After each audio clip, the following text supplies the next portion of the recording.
아멘. 오늘 저와 함께 나누실 하나님의 말씀은 사무엘하 21장 1절부터 9절 그리고 14절 이렇게 보도록 하겠습니다. 사무엘하 21장 1절부터 9절 그리고 마지막 14절 이렇게 보도록 하겠습니다. 제가 먼저 읽고 마지막 14절 함께 읽겠습니다. 다윗의 시대에 해를 거듭하여 3년 기근이 있으므로 다윗이 여호와 앞에 간구하매 여호와께서 이르시되 이는 사울과 피를 흘린 그의 집으로 말미암음이니 그가 기브온 사람을 죽였음이니라 하시니라. 기브온 사람은 이스라엘 족속이 아니요 그들은 아모리 사람 중에서 남은 자라. 이스라엘 족속들이 전에 그들에게 맹세하였거늘 사울이 이스라엘과 유다 족속을 위하여 열심히 있으므로 그들을 죽이고자 하였더라. 이에 왕이 기브온 사람을 불러 그들에게 물으니라. 다윗이 그들에게 묻되 내가 너희를 위하여 어떻게 하랴? 내가 어떻게 속죄하여야 너희가 여호와의 기업을 위하여 복을 빌겠느냐 하니 기브온 사람이 그에게 대답하되 은금에 있지 아니하오며 이스라엘 가운데서 사람을 죽이는 문제도 우리에게 있지 아니하니이다 하니라. 왕이 이르되 너희가 말하는 대로 시행하리라. 그들이 왕께 아뢰되 우리를 학살하였고 또 우리를 멸하여 이스라엘 영토 내에 머물지 못하게 하려고 모해한 사람의 자손 7사람을 우리에게 내주소서. 여호와께서 택하신 사울의 고을 기브아에서 우리가 그들을 여호와 앞에서 목매어 달겠나이다 하니 왕이 이르되 내가 주리라. 그러나 다윗과 사울의 아들 요나단 사이에 서로 여호와를 두고 맹세한 것이 있으므로 왕이 사울의 손자 요나단의 아들 무비보셋은 아끼고 왕이 이에 아야의 딸 리스바에게서 난 자 곧 사울의 두 아들 알모니와 무비보셋과 사울의 딸 메랍에게서 난 자 곧 무올라 사람 바르실레의 아들 아드리엘의 5 아들을 붙잡아 그들을 기브온 사람의 손에 넘기니 기브온 사람이 그들을 산 위에서 여호와 앞에 목매어 달매 그들 7사람이 동시에 죽으니 죽은 때는 곡식 빼는 첫날 곧 보리를 베기 시작하는 때더라. 우리 14절 다 함께. 사울과 그의 아들 요나단의 뼈와 함께 베냐민 땅 셀라에서 그의 아버지 기스의 묘에 장사하되 모두 왕의 명령을 따라 행하니라. 그 후에야 하나님이 그 땅을 위한 기도를 들으시니라. 아멘. 오늘 사무엘하 21장 1절부터 9절 그리고 14절 말씀을 중심으로 기근은 기회입니다 라는 제목으로 함께 은혜 나누기 원합니다. 압살롬의 반역이 이렇게 잘 마무리가 되었습니다. 다윗은 다시 자신의 왕권을 회복하는 중에 있습니다. 이제 사무엘하 마지막 부분인 21장부터 24장까지는 다윗의 통치 기간 중이었었던 일들 중에서 특별한 일들이 시간의 관계에 상관없이 기록이 되었던 것이 나타나집니다. 오늘 본문 21장의 중심으로 기근의 이야기가 시작이 되는데요. 이 다윗이 이스라엘을 통치하고 있을 때 3년 동안, 아주 길죠. 1년도 힘든데 이 3년 동안 연속적으로 기근이 있었습니다. 이 다윗이 이 기근의 문제가 무엇 때문인지 하나님께 묻는데요. 그러자 하나님께서는 놀랍게도 과거의 일 때문에, 죄의 문제 때문에 이 일이 일어났다고 합니다. 기근이 그냥 기후현상, 날씨의 현상인 줄만 알았는데 하나님과 관련된 일이 있게 된 것입니다. 여러분에게는 삶을 사시면서 우리가 기근을 우리 눈으로 보는 이 세상의 어려운 기근으로 볼 수도 있겠지만 또한 우리 가운데 우리 삶의 기근이 있습니다. 1년도 아니고 2년도 아니고 3년 동안 이렇게 오랜 연수에 여러분의 삶의 이 3년에 또한 온 세월 동안 이 기근에 해당하는 것이 우리 각자의 기근이 있으실 텐데요. 또한 기근이라고 생각은 했지만 내가 미처 기도하지 않았었던 것들, 내가 기도하지 못했던 것들이 있을 것입니다. 그 기근은 왜 일어난 것일까? 혹시 그 기근이 하나님과 또한 또 우리 죄의 문제에 관련된 것은 아닐까? 한번 생각해보는 오늘 시간이 되기를 원합니다. 전능하신 하나님은 현재만 보시는 것이 아니라 과거도 보시고 미래도 보시고 현재도 보시는, 이것을 한눈에 보시는 전능하신 하나님이시죠. 그리고 역사의 주권자이십니다. 오늘 말씀을 통해서 이 귀한 말씀의 통찰을 얻으시고 또한 하나님의 말씀을 경험하게 되는 귀한 축복의 삶을 사시는 여러분이 되시기를 바라면서 말씀을 전하겠습니다. 오늘 저는 두 가지 아침 묵상으로 1절부터 6절 말씀을 중심으로 이것을 묵상하게 되었습니다. 그 일에는 그 이유가 있습니다. 그 일은 그냥 일어나는 것이 아니라 그 이유가 있기 때문에 그 일이 일어난다는 것입니다. 1절부터 2절 말씀을 보니까 이스라엘의 기근이 들었습니다. 식량이 부족한 상태, 백성들이 울부짖는 상태가 오게 된 것입니다. 다윗은 왕으로서 백성들이 슬퍼하고 이 나라의 운영이 힘든 것을 왕으로서 가만히 볼 수는 없었죠. 걱정이 이만저만이 아닐 것이었습니다. 훌륭한 학자들을 자기 아래에 다 불러 모으고 이 기근이 왜 일어났는지, 어떻게 이 기근을 해결해야 되는지 인간의 온 지성과 온 힘을 다해서 알아내기로 또 해결해 보려고 했지만, 또 타국에 있는 사람들과 여러 가지 역사 자료들을 다 조합해서 다윗도 얼마나 애써봤겠습니까? 그런데 이 기근이 끊이지 않습니다. 백성들의 울부짖음이 들립니다. 어떻게 해야 할까요? 어떻게 해야 될지 모를 때는 기도해야 합니다. 하나님께 나아가야 됩니다. 그런데 다윗이 이 문제를 놓고 하나님께 나아가지 않았던 것으로 보입니다. 왜냐하면 3년이 지날 때까지 다윗이 계속해서 기도했는데 하나님의 응답하심이 없더라라고 기록되어 있지 않고 3년째 다윗이 기도하는 모습이 처음 등장하게 됩니다. 나라가 엉망이 되었고 백성들이 원망입니다. 다윗이 이 일로 하나님께 기도한 적이 없습니다. 3년이 돼서야 드디어 사람이 인간적으로 해결할, 도저히 어떻게 해볼 수 없는 그 지점까지 갔어야 이제 다윗이 기도를 하게 되는 것이죠. 무릎을 꿇습니다. 기도에 대한 어려움을 기도합니다. 꽤 늦은 기도입니다. 그러나 기억하십시오. 꽤 늦은 기도라 할지라도 하나님께 나아가는 기도는 언제나 꽤 빠른 방법입니다. 이 기근을 우리 21세기적인 언어로 표현할 때 이 전체 나라의 20% 이상의 사람들이 식량을 구하지 못한 것을 현대시대에는 기근이라고 말을 합니다. 뭐 옛날에는 더 심했겠죠. 영양실조로 따지면 전체 나라 인구의 30%가 넘으면 기근으로 합니다. 그리고 인구 1만 명당 기아 하루에 2명이 사망을 한다면 그것을 기근으로 둡니다. 그래서 역사적 자료로 남수단의 2017년에 남수단의 일부 지역이 이 기근이 선포가 되었습니다. 우리가 못 사는 아프리카 지역에 많이 기근이 선포됐습니다. 또 에티오피아, 케냐, 또 소말리아, 이런 나라들은 정말 기근이 심각한 나라입니다. 아이들이 영양실조에 이르렀고 나라적으로 비상이 선포된 시기입니다. 이 남수단 같은 경우에는 이 긴급 구호를 필요로 하는 이 주민의 수가 750만 명이라고 합니다. 케냐에는 250만 명이 이 극심한 기근에 속해 있습니다.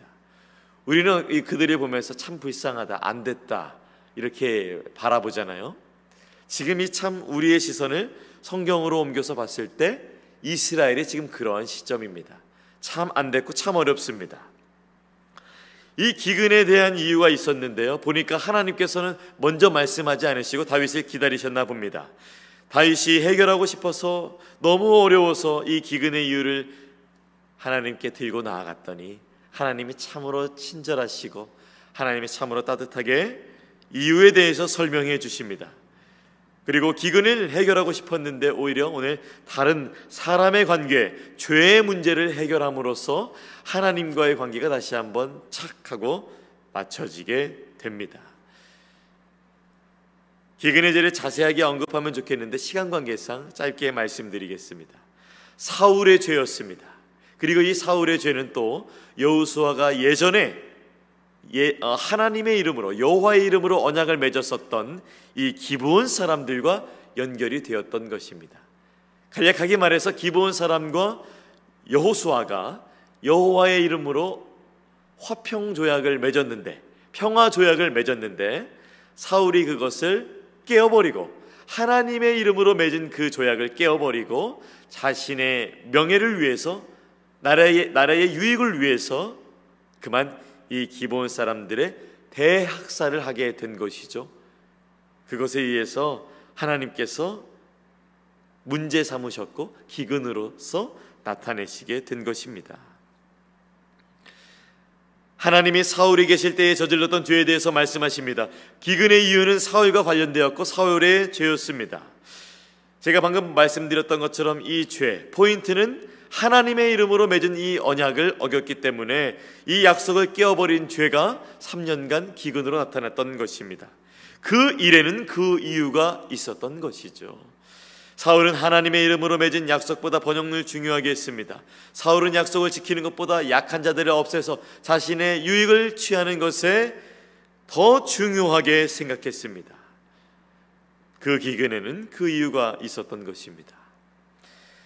우리 삶에 기근과 같은 일이 일어났을 때도 우리가 그 일에는 그 이유가 있음을 알아야 합니다. 하나님께 물어야 합니다. 왜 내 인생이 왜 이렇게 힘들었지? 몇 년간 왜 이런 일들로 내 삶의 기근으로 왜 이렇게 고통스럽지? 여행 한번 갔다 오가 훅 털어버리지 뭐. 좋아하는 음악 들으면서 훌훌 털어버리지 뭐. 살다 보면 뭐 그렇지 뭐. 때가 되면 해결되겠지 뭐. 이렇게 뭐 되겠지 뭐로 해결하시는 것이 아니라 그 일에는 분명히 하나님과 관계에서 해결돼야 될 문제들이 있습니다. 거짓되었고 교만하였고 나태되었고 하나님과 했었던 그 약속을 어기면서 살아갔던 그 죄의 문제가 있을 것입니다. 하나님께 서원했지만 나의 삶에서 바빠서 지키지 않았던 것, 하나님과 약속했었는데 어기며 살았던 그 1년, 2년, 3년 때문에 나타난 그 인생의 기근이 있습니다. 그 기근을 무시하지 마시고 하나님께 오늘 다윗처럼 기도하며 발견하며 나아가는 여러분이 되시기를, 하나님께 기도하는 자에게는, 이 묻는 자에게는 힘듦이 힘냄으로 바뀌어질 줄로 믿습니다. 이 기근에는, 그 기근에는 그 이유가 있음을 기억하시기 바랍니다. 다윗은 기근의 원인을 발견했습니다. 사울의 죄였습니다. 자신의 죄도 아니었습니다. 사울의 죄였습니다. 하나님의 이름으로 약속한 이 화평조약을 깬 것입니다. 이 다윗이 기근의 원인을 무엇으로 발견하죠? 기도로 발견합니다. 기도로. 하나님께 물음으로 발견합니다. 기근의 원인을 발견했다면 우리는 어떻게 해야 될까요? 저는 두 번째 아침 묵상으로 6절부터 9절 그리고 14절을 중심으로 기근이 기회가 됩니다. 그 기근이 하나님과의 관계가 회복되어지는, 다시 한번 하나님과의 관계가 원래 상태대로 착 하고 맞춰지는 그 기회가 됨을 발견하게 되었습니다. 다시 말해서 기근 덕분에 하나님과의 관계가 회복되어지는 그 기회를 얻게 된 것입니다. 6절 말씀입니다. 다윗이 이렇게 그 기브온 사람들하고 물어봅니다. 하나님과 대화한 후에 기브온 사람들에게 나아가서 어떻게 하면 해결될 수 있는가 오늘 성경에 쭉 말하고 있는데요. 6절 말씀입니다. 자손 7사람을 우리에게 내주소서. 여호와께서 택하신 사울의 고을 기브아에서 우리가 그들을 여호와 앞에서 목매어 달겠나이다 하니 왕이 이르되 내가 내주리라 하니라. 그리고 14절 말씀입니다. 사울과 그의 아들 요나단의 뼈와 함께 베냐민 땅 셀라에서 그의 아버지 기스의 묘에 장사하되 모두 왕의 명령을 따라 행하니라.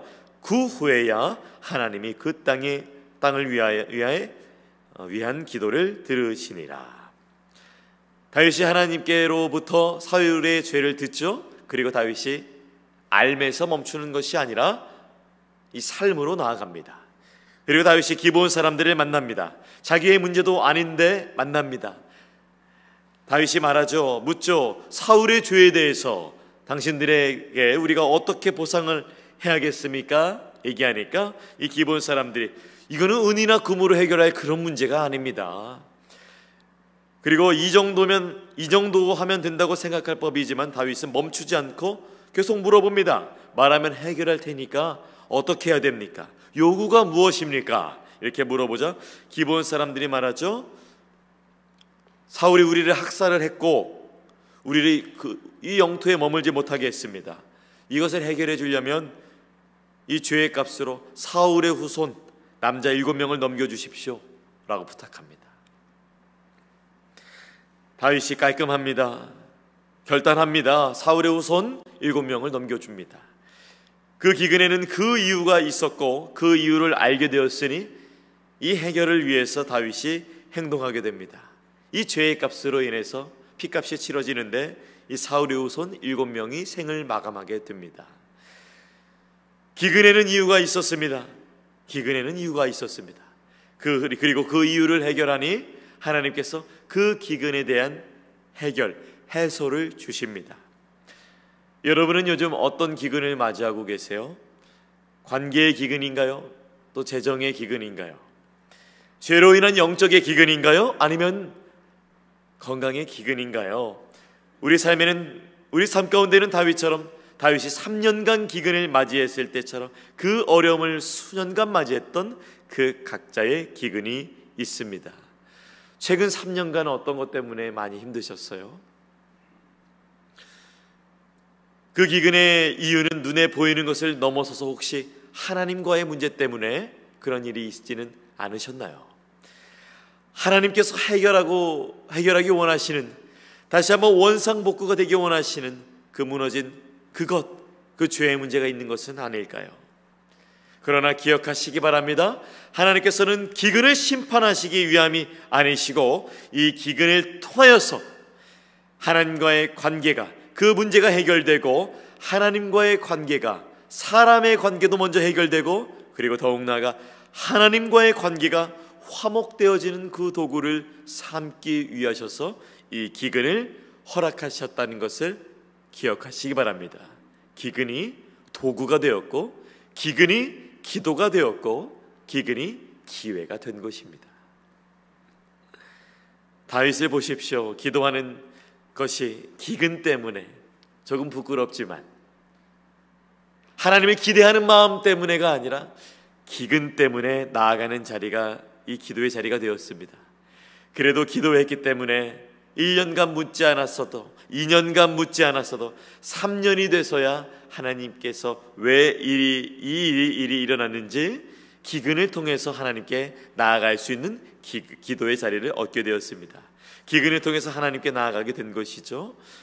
그리고 이 기근을 통해서 역사적으로 얽혀진 죄의 문제를 발견했고 하나님의 도우심으로 말미암아 그리고 이 죄를 발견한 다음에는 이 죄의 문제가 얽힌 사람을 찾아가서 이 죄의 문제를 해결하여서 화평을 이뤘습니다.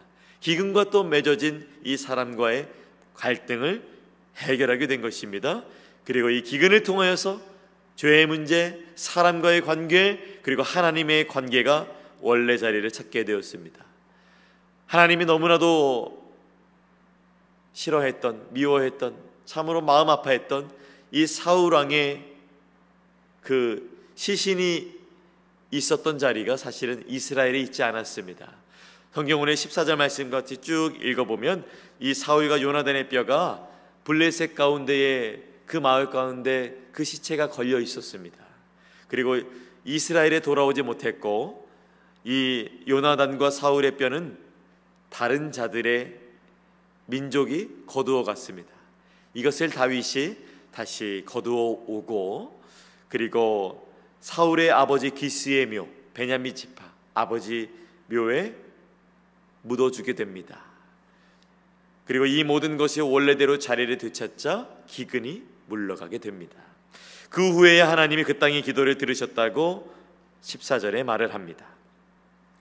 오늘 제가 두 가지 영적 묵상, 아침 묵상 함께 나눴습니다. 그 일에는 그 이유가 있습니다. 그리고 기근이 기회가 됩니다. 저도 하나님께서 마음 주시고 사명 주셔서 미국에 온 지 이제 3년이 됐습니다. 아니 왜 다윗의 3년과 제 3년이 이렇게 딱 만나게 되는지 저도 오늘 본문을 더 깊이 묵상해 보게 되었습니다. 아니 근데 놀랍게도 저도 목회자임에도 불구하고 3년간 마음에 어려움이 있었던 그 문제가 있었는데, 아니 제가 글쎄 기도하지 않고 그냥 뭐 해결되겠지 뭐 이런 일도 있지 뭐 이렇게 그냥 단순하게 생각했던 것이 있더라고요. 그런데 그것을 저도 이 말씀을 마주하면서 기도의 자리로 나아가자 그것이 죄의 문제가 있었고 거기에는 관계의 문제가 있었고 그것을 풀어야만이 하나님께 더욱 깊이 나아갈 수 있는 것이 있다는 것을 성령님께서 알려주시게 되었습니다. 사랑하는 여러분, 하나님께서 기도를 들으셨다는 것은 관계가 회복되었다는 것입니다. 다윗은 기근을 통해서 하나님과의 관계가 다시 회복되었습니다. 기근이 해결된 것입니다. 갈등이 해소된 것입니다. 여러분의 기근은 무엇입니까? 그것이 하나님과의 관계가 회복되는 통로가 될 것입니다. 최근 3년간 힘들었지만 기도하지 않았던 여러분의 기근은 무엇입니까? 예수 안에서 기근은 기도가 될 수 있습니다. 예수 안에서 기근은 기쁨이 될 수 있습니다. 예수 안에서 기근은 기회가 될 수 있습니다. 오늘 그 3년간 묵혀졌던 그 기근을 기도를 통하여서 하나님께 아래서 성령의 충만함의 기회로 삼으시지 않겠습니까? 갈보리 언덕에서 물값이 다 쏟으시고 십자가의 사랑과 부활의 능력으로 함께 하신 예수님, 그 예수님께서 여러분과 오늘도 함께 하십니다. 여러분의 기도에 주님이 힘 주십니다. 주님과 함께하면 기근은 기도로 바꾸어 주시고 그 기도는 기회로 바뀌게 되는 것입니다. 그러한 축복된 여러분의 삶의 시작이 되시기를 예수님의 이름으로 축원합니다. 기도하겠습니다. 주님, 기근은 기도가 됩니다. 그리고 기근은 기회가 되었습니다. 그래서 기근은 기적이 됩니다. 성령님, 우리의 삶에 기근을 볼 수 있는 관점을 허락하여 주시옵소서. 우리 삶의 기근을 두려워하거나 무서워하지 않고 오히려 하나님과의 관계에 기근을 경계하면서 그 기근에는 그 죄의 문제가 있었구나, 그 기근에는 다 이유가 있었구나 발견하며 기도할 때 하나님께 나아가는 주의 모든 백성들, 권속들마다 함께하여 주시옵시고 역사하여 주시옵소서. 오늘도 우리와 함께 하시는 예수님의 이름으로 기도합니다. 아멘. 하늘에 계신 우리 아버지여, 이름이 거룩히 여김을 받으시오며 나라가 임하시오며 뜻이 하늘에서 이루어진 것 같이 땅에서 이루어지이다. 오늘 우리에게 일용할 양식을 주시옵고 우리가 우리에게 죄 지은 자를 사하여 준 것 같이 우리 죄를 사하여 주시옵고 우리를 시험에 들게 하지 마시옵고 다만 악에서 구하시옵소서. 나라와 권세와 영광이 아버지께 영원히 있사옵나이다. 아멘. 계속해서 각자의 기도 제목으로 기도하시겠습니다.